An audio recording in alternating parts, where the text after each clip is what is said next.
kita akan teriakkan di depan istana kepada Bapak Jokowi Presiden Republik Indonesia. Ada congor, ada mulut, ada pejabat, ada aparat yang berani-berani menista dan menoda agama, saudara.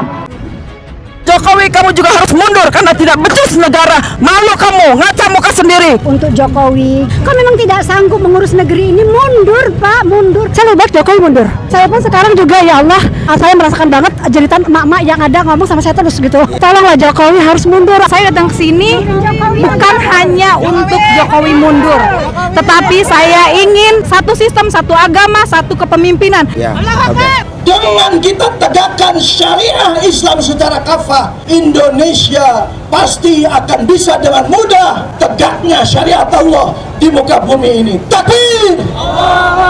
Kita harus hati-hati karena yang seperti ini, kelompok yang tidak berani selalu melakukan provokasi dan menyatakan setiap kebijakan pemerintah itu salah. Orang-orang ini tiap hari kerjaannya demo melulu. Demo di istana, geruduk Pak Jokowi, apa nggak ada kerjaan lain? Ngapain bikin demo besar-besaran, bikin macet, nyusahin orang? Iya, kalau ada nasi bungkusnya. Kalau nggak ada nasi bungkusnya, kan kasihan orang demo-demo malah kelaparan.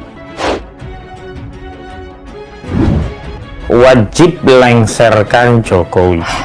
Jelas menarik kedudukan Jokowi sehingga dia tidak punya status lagi sebagai presiden. Dia jatuh atau lengser dari jabatannya. Oh, kamu orang Islam yang punya negara, jangan memerintah, jangan melawan pemerintah yang sah meskipun itu salah.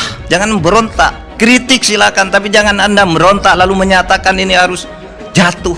Ini jelas-jelas mengganggu. Tangkap saja, polisi jangan ragu-ragu nangkap. Ternyata sumpah yang dilakukan oleh Saudara Joko Widodo di dalam konstitusi itu tidak untuk menerapkan Al-Quran dan Sunnah. Dan sementara Undang-Undang Dasar 1945 itu bukan perintah Al-Quran dan Sunnah.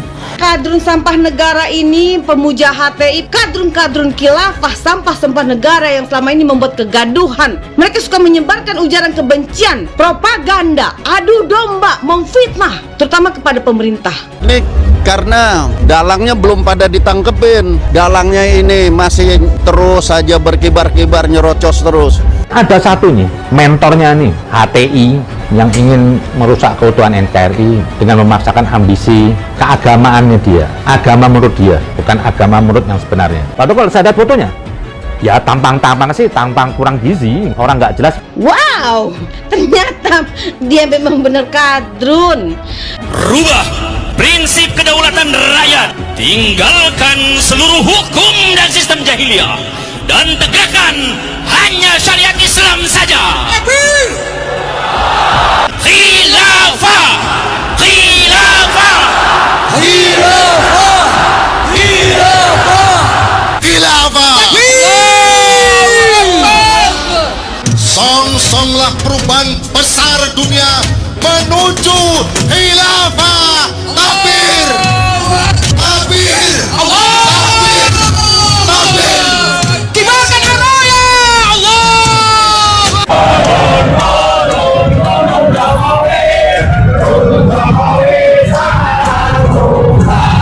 Khilafah Islamiyah, al-ummah turid khilafah Islamiyah. Allahu Akbar.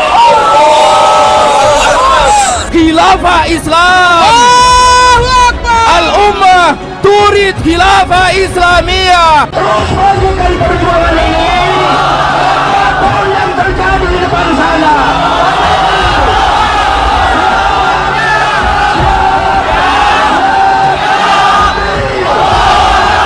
Kibarkan bendera negara.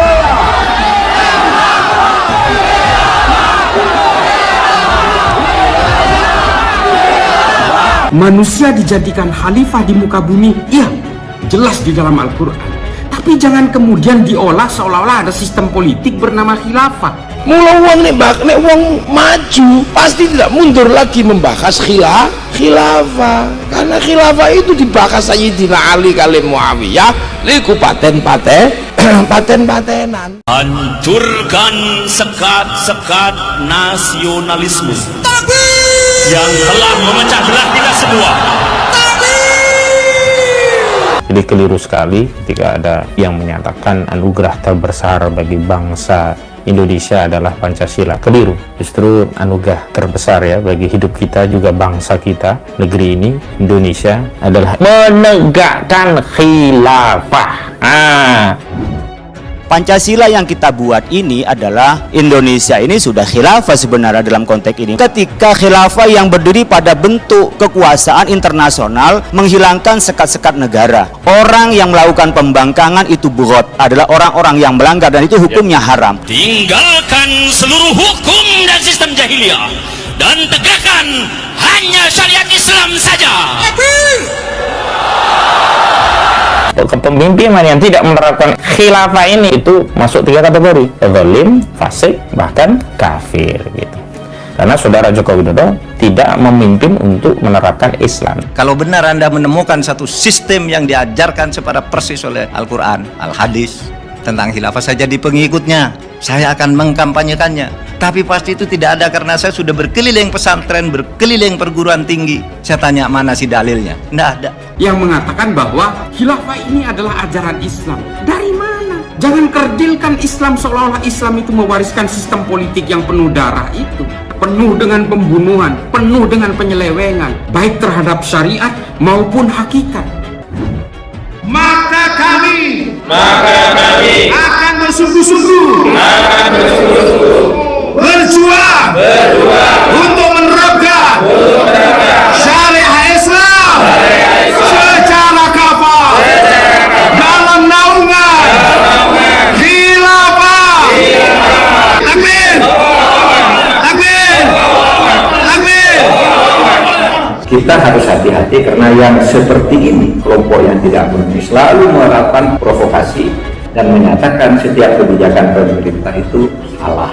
HTI adalah organisasi terlarang yang ingin menggantikan ideologi bangsa, tentu harus dibubarkan. Negara ini dirugikan apa oleh HTI? Tunjuk satu saja kerugiannya. Begini, bagaimana sistem pemerintahan kita, dasar negara kita itu harus diganti. Itu salah enggak? Salah kan? Salah enggak? Itulah radikalnya. Itu persoalannya. Di mana letak kesalahan bendera ini? Ini kalimat mulia. La ilaha illallah Muhammadur Rasulullah. Lah kalau kita dipaksa menjauh dari agama kita, menjauh dari kalimat tauhid, ini kan sama saja ingin menjauhkan umat Islam dari agamanya. Patokan dasar dalam perjuangan Islam itu substansinya, bukan simbol-simbolnya, bukan namanya, bukan benderanya. Saya punya bendera tauhid banyak macam-macam. Nggak pernah saya melarang bendera tauhid. Tetapi bendera tauhid yang disalahgunakan untuk menekan orang lain, untuk menjelekkan orang lain, itu yang saya lawan. Negara Pancasila ini sudah final.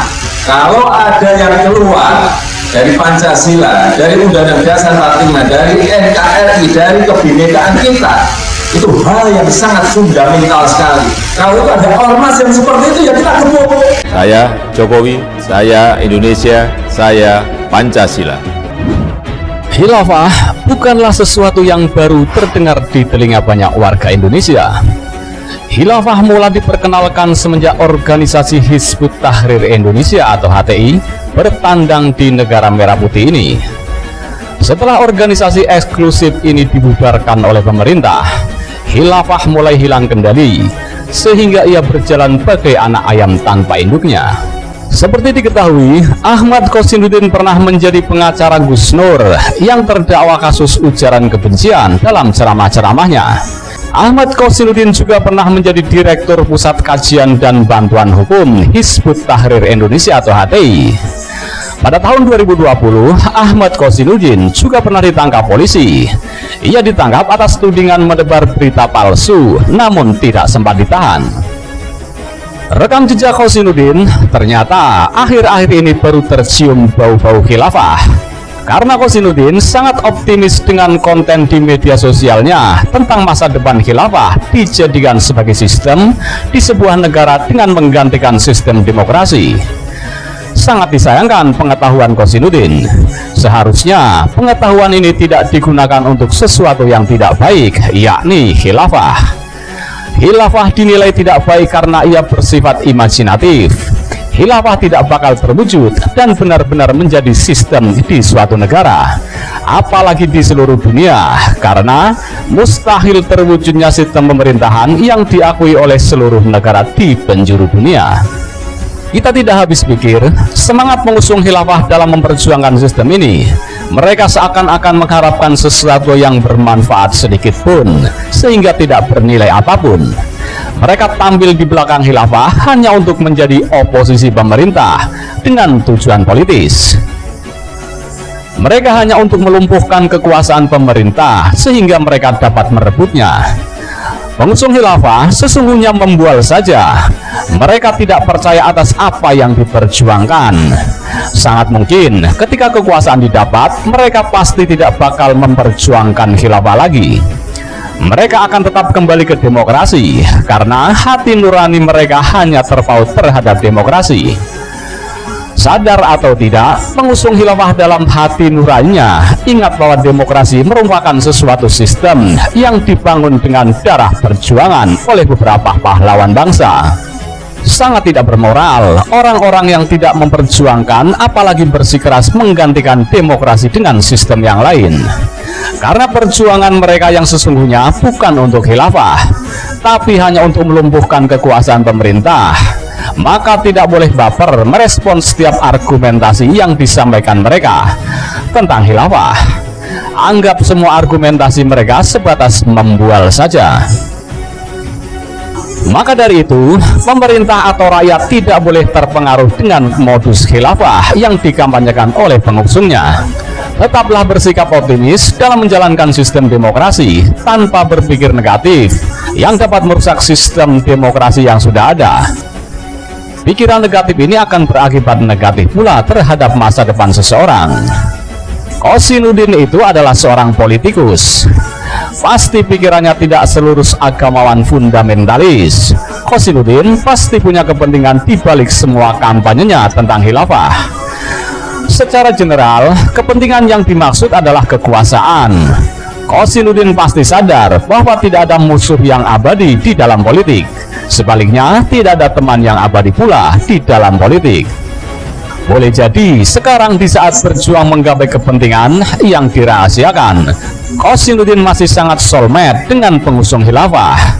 Karena sekarang mereka sepemikiran, tapi begitu kepentingan itu tercapai, Qasinuddin pasti berubah haluan dengan memusuhi khilafah.